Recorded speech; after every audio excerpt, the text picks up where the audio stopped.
இருந்து கொண்டு உன்னுடைய வாழ்க்கை முன்னேற முடியாதபடிக்கு இருக்கிறதா?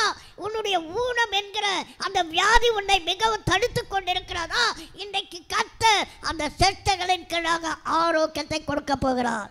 ஹல்லேலூயா. என் தேவ பிள்ளையே, உன் குடும்பத்திலே அநேகர் வியாதி படுக்கையில் இருக்கிறார்களா? அந்த சட்டைகள் மூலமாக கர்த்தர் சுகத்தை கொடுக்க போகிறார். சட்டைகளுக்கு சுகம், ஆரோக்கியம் கிடைக்கும்.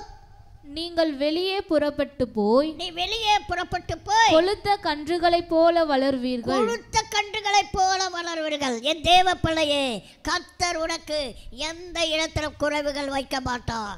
நீ நினைக்கலாம், நான் எப்படி இந்த இடத்துக்கு வருவது, எப்படி இந்த இடத்துக்கு வேலைக்கு செல்லுவது, நான் புதிய இடத்துக்கு எப்படி போவது என்று சொல்லி நினைக்கலாம். நீ போகிற இடத்திலே கர்த்தர் உன்னை செழுமையாக வைக்க போகிறார். கொழுத்த கன்றுகளைப் போல வைக்க போகிறார். சகல ஆசீர்வாதத்தோடு கூட கர்த்தர் உனக்கு வைக்க போகிறார். ஹல்லேலூயா. என் தேவ பிள்ளையே, இன்றைக்கு கர்த்தர் உன்னை என்ன செய்ய போகிறார் என்று சொன்னால், கொழுத்த கன்றுகளைப் போல உன்னை வைத்து எழும்பி நிற்க வைக்க போகிறார். கடைசியாக சங்கீதம் 84:11. சங்கீதம் 84:11. தேவனாகிய கர்த்தர் சூரியனும் கேடகமுமானவர். கர்த்தர் கிருபையும் மகிமையும் அருளுவார். உத்தமமாய் நடக்கிறவர்களுக்கு நன்மையை வழங்காதிரார். ஹல்லேலூயா.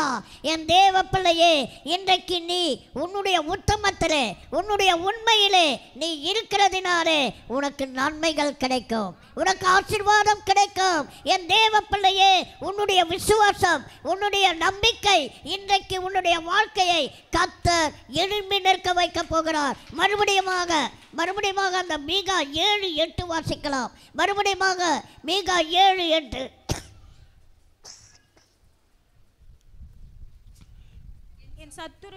என் சத்துருவே, எனக்கு விரோதமாய் சந்தோஷப்படாதே.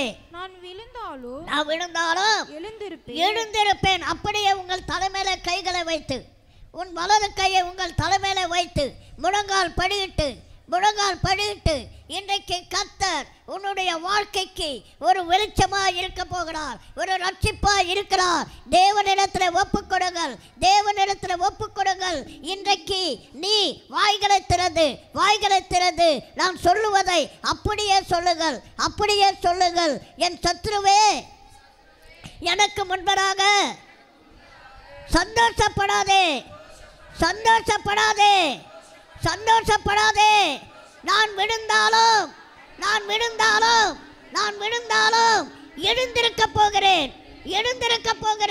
என் தேவ பிள்ளையே, இன்றைக்கு தேவனாகிய கர்த்தர் உன்னை எழுந்து நிற்க போகிறார். எழுந்து நிற்க வைத்து விட்டார். உன் சத்துருக்கு முன்பதாக நீ வெட்கமில்லாத வாழப் போகிறார். உன்னுடைய சத்துரு உன்னை விட்டு நீங்கி விட்டார். உன்னை விட்டு அழித்து விட்டார். தேவனாகிய கர்த்தர் உன் சத்துருக்கள் யாராக இருந்தாலும், எப்படிப்பட்டவர்களாக இருந்தாலும் அவர்களை தேவன் அழித்து விட்டார். தேவ பிள்ளையே, இன்றைக்கு உன்னுடைய வாழ்க்கை ஒரு பிரகாசமாக மாறிவிட்டது.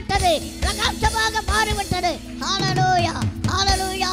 தேவ பிள்ளையே, ஒன்று சொல்லுகிறேன். இந்த நேரத்திலே தேவனாகிய கர்த்தர் இந்த அடிமையை கொண்டு வந்து உங்கள் மத்தியிலே நிற்க வைத்து, நான் என்னுடைய சாட்சிகளையும் அதே நேரத்தில் தேவன் என்னோடு கூட இருந்து பேசினதையும் நீங்கள் கேட்டிருப்பீர்கள்.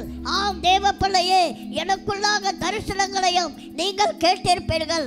அந்த தரிசனத்தை வைத்துக்கொண்டு, அந்த தரிசனத்துக்காக ஜெபித்துக் கொண்டு கர்த்தருக்காக எதையாகலும் செய்ய வேண்டும் என்று சொல்லி நீங்கள் நினைத்தீர்களானால் அதை நீங்கள் கர்த்தருக்காக செய்து கொள்ளுங்கள், கர்த்தருக்காக செய்யுங்கள். அதோடு மாத்திரமல்ல, இந்த நாளில் உங்களுக்கு எப்படி இருந்தது என்று சொல்லி ஒரு இந்த வாத்தியம் சரி, தேவன் என்னை தெரிந்து கொண்டதை பற்றியும் நீங்கள் கேட்டிருப்பீர்கள். அதன் மூலமாக உங்களுக்கு எப்படி இருந்தது என்று சொல்லி ஒரு வீடியோ கிளிப் எடுத்து பாஸ்டர் அவர்களுக்கு தயவாய் சொல்லுகிறேன், அவர்களை ஒரு வீடியோ கிளிப் எடுத்து எனக்கு அனுப்பினீர்களானால் நன்றாக இருக்கும். தேவ பிள்ளைகளே, இந்த வார்த்தையின் மூலமாக நீங்கள் ஆசீர்வதிக்கப்பட போகிறீர்கள். கர்த்தர் இந்த அடிமையோடு கூட இருந்து பேசின ஒவ்வொரு வார்த்தையும் உன்னை எழுப்ப போகிறது. அப்படியே கண்களை மூடி, அப்படியே கண்களை மூடி தேவனுக்கு ஒப்புக் கொடுங்கள், தேவனுக்கு ஒப்புக் கொடுங்கள். தேவ பிள்ளையே, இன்னைக்கு கர்த்தர் உன்னை எழும்பி நிற்க வைத்து விட்டார். உன் சத்துருக்கள் முன்பதாக தேவனாக கர்த்தர் உன்னை உயர்த்தி விட்டார், உன்னை உயர்த்தி விட்டார். தேவ பிள்ளையே, இன்னைக்கு கர்த்தர் உன்னுடைய வாழ்க்கையை மாற்றி விட்டார். அபிஷேக வல்லமை, அபிஷேக வல்லமை, அபிஷேக வல்லமை இப்பொழுது இறங்கிக் கொண்டிருக்கிறது, இறங்கிக் கொண்டிருக்கிறது. தேவ மகிமை, தேவ பிரசனம், தேவ வெளிச்சம் இப்பொழுது உன்னை தூக்கி நிறுத்தும்.